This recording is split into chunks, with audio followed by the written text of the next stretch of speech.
நம்ம இன்னைக்கு ரவா வச்சு அப்பளம் எப்படி செய்யறதுன்னு பார்க்க போறோம். நம்ம சேனல்ல நிறைய வெரைட்டியான அப்பளம் ரெசிபிஸ் பார்த்துருப்போம்ல. அந்த வகையில இன்னைக்கு பார்க்க போறது ரவா அப்பளம். இது பண்றதுக்கு வெயில்லாம் தேவையில்லை. நம்ம ஃபேன் காத்துக்கு கீழேயே வச்சு காய வச்சுக்கலாம். ஹாய் ஃப்ரெண்ட்ஸ், என் பேர் Abhi. Welcome to Indian recipes Tamil. வீடியோக்குள்ள போறதுக்கு முன்னாடி நம்ம சேனல் இந்தியன் ரெசிபிஸ் தமிழை சப்ஸ்கிரைப் பண்ணிக்கோங்க. கூடவே இருக்க பெல் சிம்பலையும் கிளிக் பண்ணிக்கோங்க.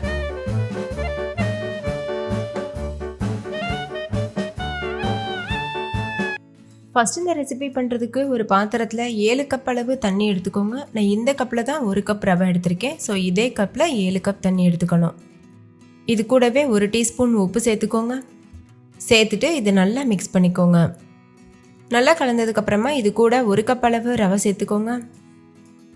ரவையை வறுக்க தேவையில்லை, அப்படியே கூட நம்ம யூஸ் பண்ணிக்கலாம். நான் வறுக்காத ரவை தான் யூஸ் பண்ணியிருக்கேன். இப்போ ஸ்டவ்வை ஹை ஃப்ளேமில் வச்சுட்டு இது போல் கலந்துகிட்டே இருக்கணும். இந்த மாதிரி மிக்ஸ் பண்ணிகிட்டே இருங்க. அப்போ தான் அடிப்பிடிக்காமல் இருக்கும், இல்லைனா கட்டிப்பட ஆரம்பிச்சிடும், அடிப்பிடிக்க ஆரம்பிச்சிடும். இந்த ரவை நல்லா வெந்துட்டு நல்ல ஒரு திக்கான கன்சிஸ்டன்சி வரும். அது வரைக்கும் நல்லா இது போல் கலந்துக்கணும். இப்போ பாருங்கள், நல்லாவே கெட்டியாயிருச்சு. இது பெர்ஃபெக்டான கன்சிஸ்டன்சி. இந்த ஸ்டேஜில் ஸ்டவ் ஆஃப் பண்ணிடுங்க. ஸ்டவ் ஆஃப் பண்ணிவிட்டு இது வெதுவெதுப்பான சூடு வர வரைக்கும் ஆற வச்சுக்கோங்க. நல்ல சூடு ஆறி வரும்போது இது இன்னுமே நல்லா கெட்டியாகும். அதனால் இந்த ஸ்டேஜ்லேயே ஸ்டவ் ஆஃப் பண்ணிடுங்க. அடுத்து இதில் 1 டீஸ்பூன் சீரகம், 1 டீஸ்பூன் ஓமம் சேர்த்து கலந்துக்கோங்க. ஓமம் சீரகம் ரெண்டுமே ஆப்ஷனல். உங்களுக்கு விருப்பம் இல்லைன்னா நீங்கள் ஸ்கிப் பண்ணிடலாம். அதே மாதிரி நீங்கள் இதில் சில்லி ஃப்ளேக்ஸ், கொத்தமல்லி இலை, அதுக்கப்புறமா அரைச்ச பச்சை மிளகாய், இந்த மாதிரி உங்களுக்கு விருப்பமான எந்த ஐட்டம் வேணாலும் சேர்த்துக்கலாம். நான் சீரகமும் ஓமமும் மட்டும் சேர்த்துருக்கேன். ஸ்டவ் ஆஃப் பண்ணிவிட்டு தான் சீரகமும் ஓமமும் சேர்க்கணும். சேர்த்துட்டு இந்த மாதிரி நல்லா கலந்துக்கோங்க.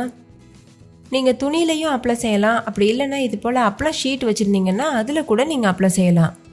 நான் இன்றைக்கி இந்த ஷீட்டில் தான் பண்ண போகிறேன். இது உங்களுக்கு ஆன்லைனில் அவைலபிளாக இருக்குது, அப்படி இல்லைன்னா கடைகளில் கூட கிடைக்கும். இப்போ இந்த மாதிரி 1 கரண்டி அளவுக்கு மாவு எடுத்து ஊற்றிட்டு இது போல் தோசை மாதிரி லேசாக இந்த மாதிரி பண்ணிக்கோங்க. ரொம்ப திக்காகவும் இருக்கக்கூடாது, ரொம்ப மெலிசாகவும் இருக்கக்கூடாது. இந்த மாதிரி ஊற்றிட்டு நீங்கள் ஃபேன் காற்றுக்கு கீழேயும் காய வைக்கலாம். ஃபேன் காற்றுக்கு கீழே காய வச்சிங்கன்னா 3 நாள் வரைக்கும் இதை காய வைக்கணும். அப்போ தான் இது நல்லா காஞ்சி வரும். அதுவே நீங்கள் வெயிலில் காய வச்சிங்கன்னா 1 நாள் மட்டுமே காய வச்சா போதும், நல்லா காஞ்சிரும்.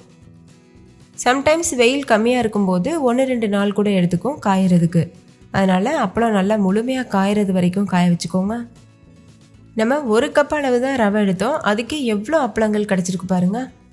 நான் இன்றைக்கி வெயிலில் காய வைக்க போகிறேன், அப்போ தான் சீக்கிரமாக காஞ்சிரும். அதுக்காக உங்களுக்கு வெயில் கிடைக்கலன்னா கண்டிப்பாக நீங்கள் ஃபேன் காற்றுக்கு கீழே காய வச்சுக்கலாம். இப்போ பாருங்கள், 1 நாள் தான் காஞ்சிருந்துச்சு. எவ்வளோ நல்லா காஞ்சி வந்திருக்கு அப்பளம். பார்க்குறதுக்கு அப்படியே டிரான்ஸ்பரண்ட்டாக இருக்குது. இந்தளவு நல்லா காஞ்சி வரணும். அப்போ தான் அப்பளம் போட்டதும் நல்லா முறுமுறுவாக பொரிஞ்சு வரும். அதே மாதிரி நம்ம ஸ்டோர் பண்ணி வச்சு யூஸ் பண்ணும்போது கெட்டு போகாமவும் இருக்கும். இந்த மாதிரி நல்லா காஞ்சதுக்கப்புறமா நீங்கள் ஒரு ஏர்டைட்டான கண்டெய்னரில் போட்டு ஸ்டோர் பண்ணி வச்சுக்கலாம். இப்போ இந்த அப்பளத்தை பொரிக்கிறதுக்கு எண்ணெயை நல்லா சூடுபடுத்திக்கோங்க. நல்லா எண்ணெய் சூடானதுக்கப்புறமா இந்த மாதிரி அப்பளத்தை உள்ளே சேர்த்துட்டு நல்லா பொரிஞ்சு வந்ததுக்கப்புறமா வெளியில் எடுத்துருங்க.